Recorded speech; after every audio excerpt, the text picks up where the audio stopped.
Duck hunters love to tell stories about hitting the migration just right and limiting out.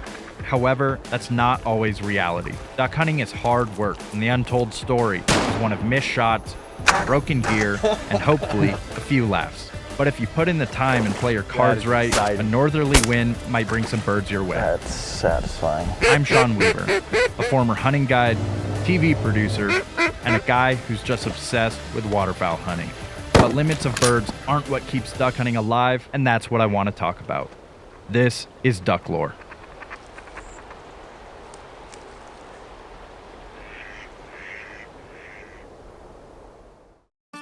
Known for its images of skiers waist-deep in powder and fast cars ripping across the salt flats, Utah is famous for something else to waterfowlers. The Great Salt Lake is a bucket list hunting trip for many and is an absolutely vital piece of waterfowl habitat for the Pacific Flyway. With an easy-to-eat food source like brine shrimp, a general lack of predators, and a relatively warm and large lake to use as a refuge, it's no surprise that ducks love the Great Salt Lake. I'm here on the Salt Lake hunting with part-time waterfowler and full-time mechanical guru Glade Harris. Glade and I first met years ago here and became friends over our mutual obsession with understanding all things waterfowl. With wicked weather conditions and hard-to-access birds, I don't have the gear or the know-how to tackle hunting the open water of the Salt, which is where Glade's expertise comes in. He has the capability to get away from the shore and out into the main lake. I like this hunting in the sunrise stuff. Yeah, we call it gentleman hunting. So our plan here is pretty much start looking for birds, and if we find them quick enough, early enough, before they've really moved, we can get set up on them. Yeah, so it's just really got real cold last night.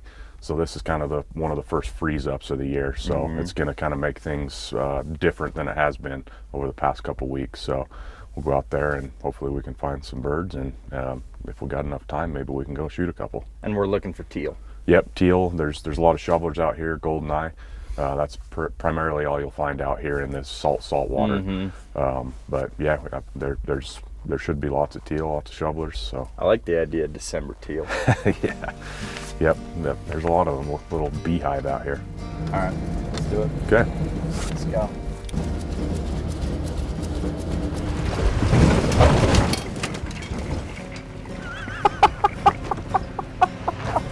Dog still there? At present water levels, there are miles and miles of flats where the Great Salt Lake never even gets deep enough to run a mud motor. Even if it did, the cold front that hit last night dipped into the single digits. The ice in the boat channels was several inches thick and extended for miles. In these conditions, the only way to get to the open water is by airboat. But Glade and his dog Dusky know that the amount of birds here is worth the trouble of getting to them. I'd say we found them. Yeah, there's a few ducks here. Holy cow, man. There's as much ice as ducks though. That is an absolute pile of ducks, man. The black mass of birds. Oh yeah, it just looks like dirt. There's so many of them from a ways off. They're all just kind of trying to find a little pocket of open water in all this slush. Yeah, I mean, there's some just walking around on the ice, just doing what they can. Yeah. It's cold. Yep. This is a heck of a cold snap. This this slush will push all the brine shrimp eggs and put it into piles, and these teal and shovelers love those brine shrimp eggs, so they'll just be gorging themselves on this stuff when the ice and slush pushes it. So it's not even always the shrimp, it's the eggs themselves that they eat. Really? Yep. They will eat the shrimp, but the eggs float to the surface because the water is so salty, and it pushes it, the ice especially pushes it into piles, and they'll just sit there and pick on it. That is a pile of birds. So how are we going to try to hunt them here? So first we got to try to find some actual open water where they want to be. I mean, they're just landing on pretty much dry ground or hard ice up there. But I'd like to try to find, a little piece of open water that we can at least put our coffins down on give Yeah, us a this is little hole for them to land on. Well, I guess we better get to finding some open water. Yeah, let's go see if we can find a spot to put a decoy out. Ideally, we want to leave the roosts of birds alone so that they stay in this spot and we don't end up on a wild duck chase trying to pin down new roost locations. Our strategy is to find an open pocket in the ice a short distance away from the roost, between 1/4 and 1/2 mile.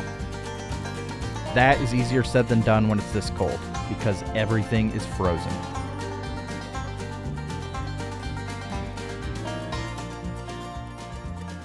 There's so much mud out here, like thigh-deep mud. Right. The challenge is trying to find a spot that A, has open water, B, has a sandbar hard enough to walk around on, and C, somewhere that's soft enough that you can actually put all these silhouette decoys into the ground. Right. I mean, we could find a spot that's frozen solid ice, but you can't put you can't put these decoys in it. So yeah, it's this time of year gets tricky. What amazes me more than anything, and it really shows how cold it got, is the mortality. Yep. There is dead shovelers everywhere. Yep, everywhere. Right. And some of them have been picked at by eagles, but a lot of them have not. Yeah. A lot of it's just froze to death. I didn't see this many, yesterday when we came out here. It was almost 40 degrees yesterday. Right. So it got into the teens last night. So, looks like a bunch of them didn't quite make it. Oh my gosh. Yeah, there's a lot of them. Dozens, if not hundreds. Yep. I mean, you can just kind of look across the landscape right here behind you, and there's, I don't know, there's 50 of them dead right there. It's cold. There's no denying that. Yeah. It is cold. So, Here, right? yeah, we got a wind here. Our roost is obviously right here. Yep. So, but they're going to be trading back and forth across this flat all day long. These ducks typically don't pick up until 10, 11 o'clock. So I guess the setup is we'll kind of be putting our coffins in this softer stuff here. Yep. So we can completely cover our coffins in silhouettes to kind of hide us. Okay. We'll put floating decoys out here into the current a little bit. Yep. We'll have to be kind of sparing because there's floating icebergs down here, so we don't want to lose a bunch of decoys. That's right. Keep them on the side where there isn't the ice. Yeah, right. The setup is easy and quick. Black silhouette cutouts of ducks and coffin blinds laid in the shallow water. After that, it's just time to sit and wait, hoping that the weather gets warm enough for these freezing birds to get up and fly around. Oh, right here. Right here.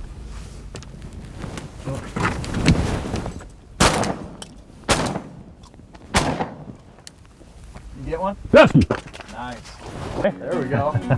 Right where you want them. Did you get on your side? 2 shovelers. Shovelers? Yep. I think I got a green wing over here. Here! Good girl. Love this time of year when they get that puffy head. Yes.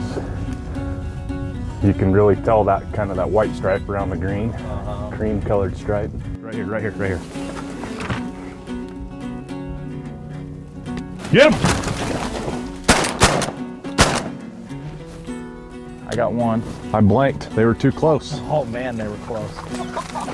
Man, you didn't miss that one. No, I did not. There you go. Thank you. Is that it for sure? That's not an eagle one? Nope. Holy shit. That's it. Get him. Dusky!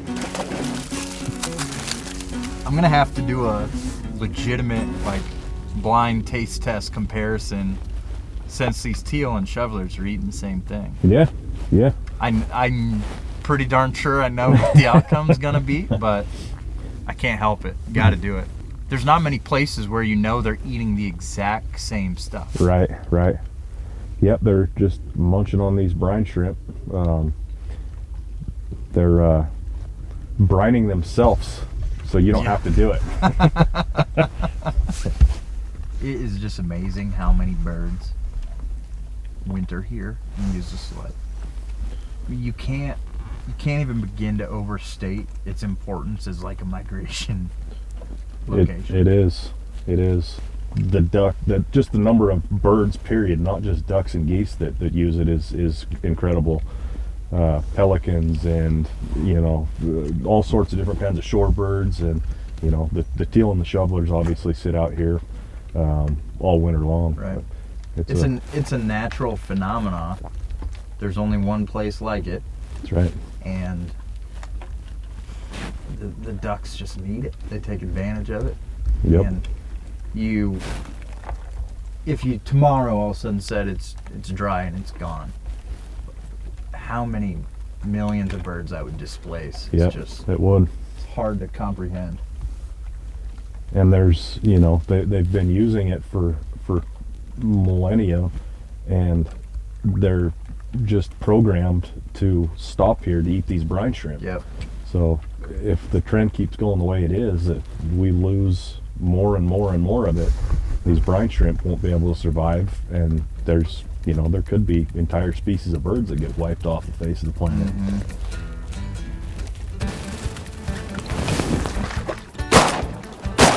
Good shot.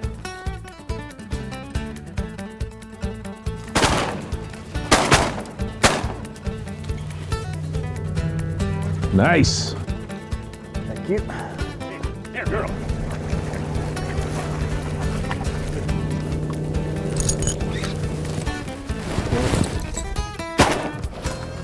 Got it. Husky.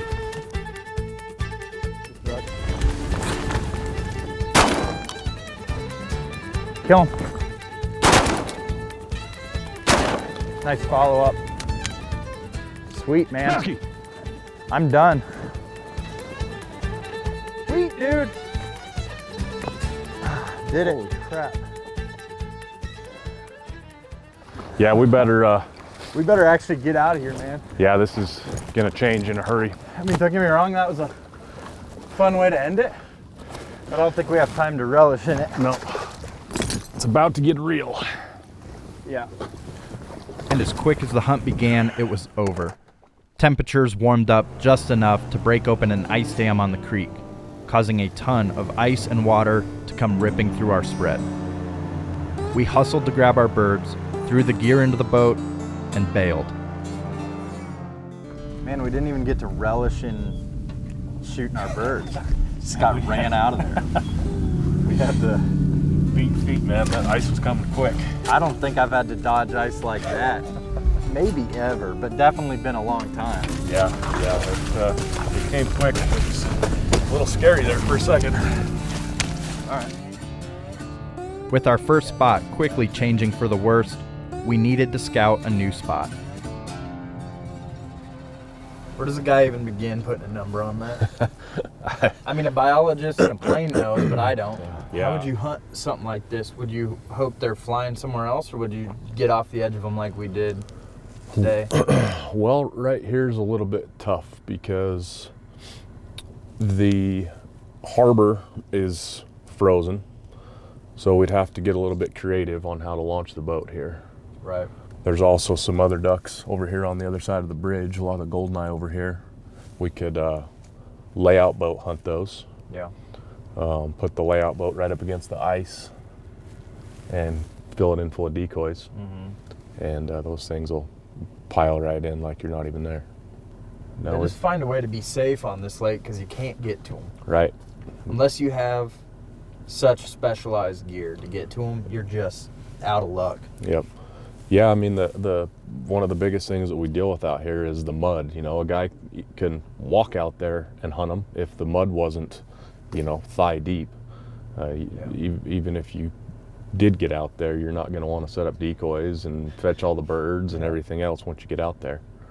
Even a guy like you working out 5 days a week, it's like that mud is a deal breaker. Yeah, no, I'm good on that. No shortage of ducks. Nope, they're here. I think we'll have a good hunt regardless where we pick. Yeah, we'll just see if we can't figure out a plan to try to get set up on some of these somehow. Mm-hmm. Although we found another big roost of birds to hunt, there was no feasible way to hunt them. The mud was too deep, and boat access was impossible with the thickening ice. With no better option, we decided to return to the creek inflow in the morning, knowing that its days were numbered and that the ice was only going to get worse. We just hoped that the birds at the creek would hold tight a little longer.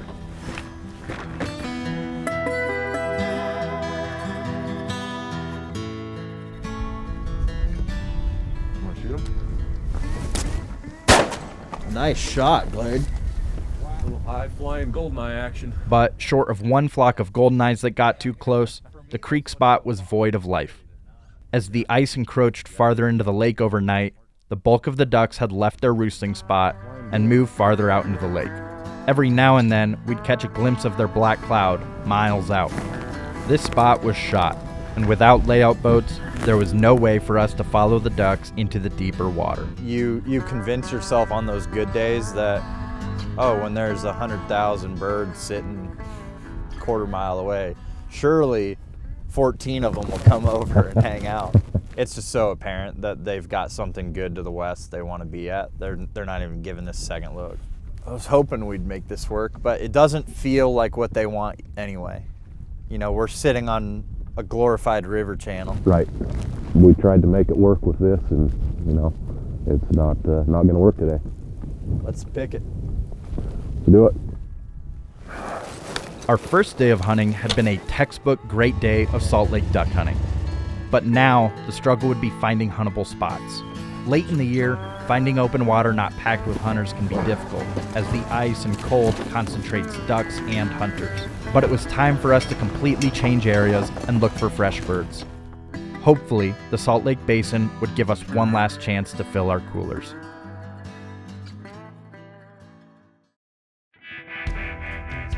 After our morning hunt was a mere trigger pull away from a goose egg, we'd only be scouting until we found a new spot. Instead of targeting food, the target environment would just be open water with birds. But at every turn, at every spot, we hit another obstacle. It was too deep of water, or there was no cover, or too much ice, or groups of other hunters already there, or waist-deep mud. We just couldn't catch a break that let us hunt where we needed to be. As we loaded up the airboat, our only backup was to hunt a backwater pothole that a good friend had been hunting. Glade knew there'd been ducks there the day before, but with this cold and snow in the overnight forecast, we were hoping the pothole would stay open one more day. They're calling.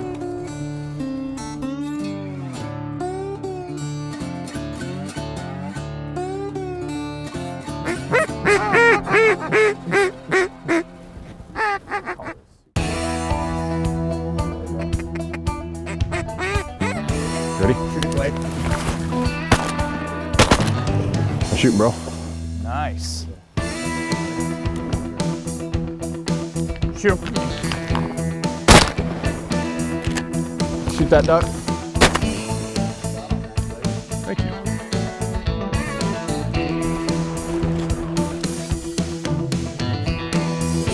Get it.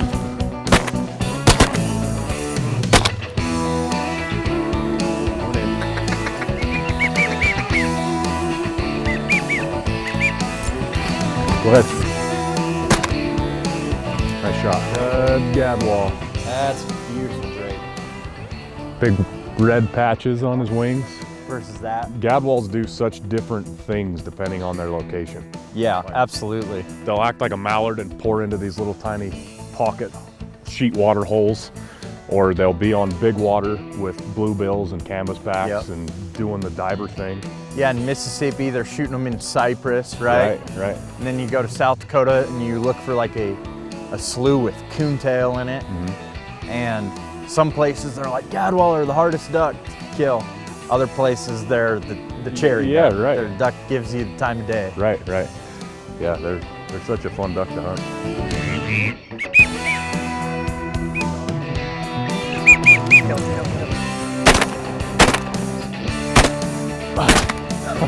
Oh, you finished him for me.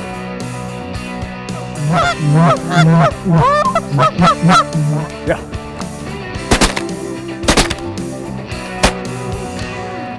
Mark it. Got it. Can't beat that. No. I think with this fresh snow, you're probably gonna end up with some more good hunting coming your way. Yeah, I hope so. Got a couple weeks left of the season, so hopefully we can finish out strong.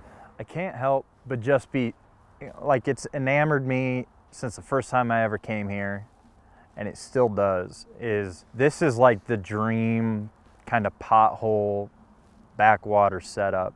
If you're pulling it out of a storybook, this would be like maybe a Missouri little backwater spot, or Nebraska or South Dakota.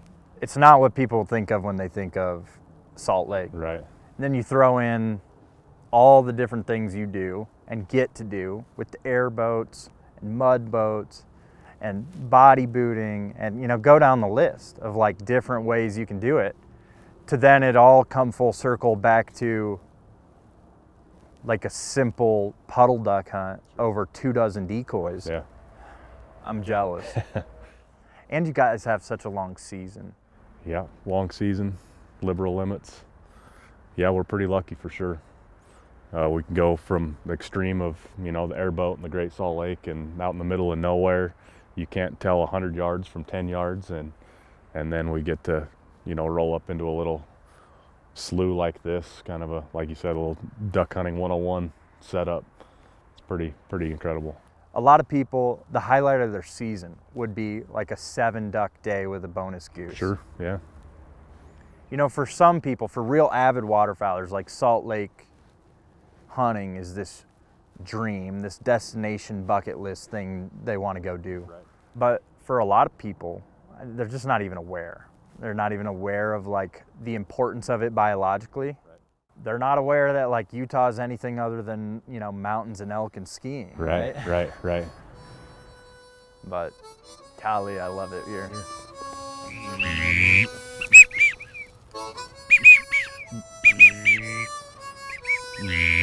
Get him. Kill 'em.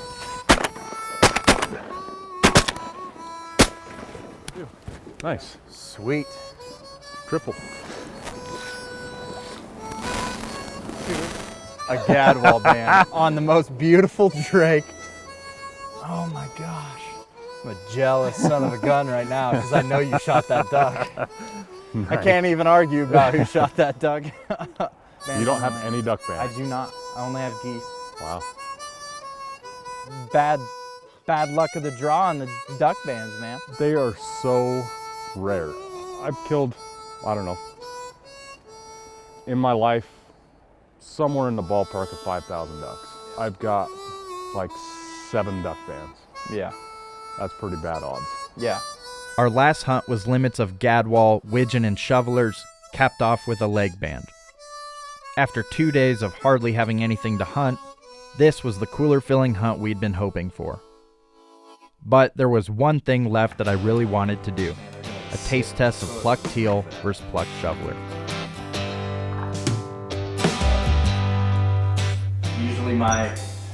Usually my go-to on spatchcock for mallards is 16 minutes at 450, and then 7 minutes on a high broil. Try to get the skin. Crispy skin, yeah. With teal, it's gonna be a lot shorter. Yeah, that'll do. Oh yeah. It's a lot of duck fat. Shovelers are done. All right, let's give it a try. Teal first? Yep, teal first. Okay.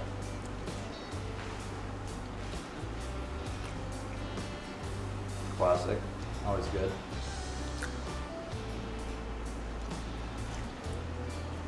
No, You just can't no go game wrong. flavor at all. No. It's just meat. Fatty goodness It's just, yeah.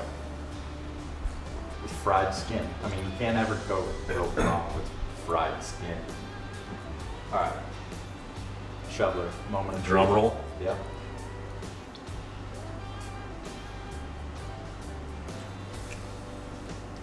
There is a difference. Shoveler's drier. There's a consistency difference, and you can tell that that's duck. Not that it's bad. Right. You can tell no, that's it's duck. good. It's good. No two qualms about it. It's good. It's just not teal. Right. That tasted like the best poultry you can get. Like, I wouldn't say it's any real different than any mallards I've shot. Not at all. Dude, if you can't appreciate what that tastes like, then you just haven't spatchcocked a shoveler before. That's it. That's true. Nobody would say this about Utah now, but in 1904, the Salt Lake Herald wrote about thousands of duck hunters lining the banks of the Great Salt Lake, and even went as far to say duck hunting could properly be called the national sport of Utah. Something happened where duck hunting has fallen a bit out of the public favor, even for people living right here on the shores of the Great Salt Lake. And I don't want to bring thousands of duck hunters back to these waters, but maybe just a few wild souls will realize the adventures to be had out there in the mud and the ice.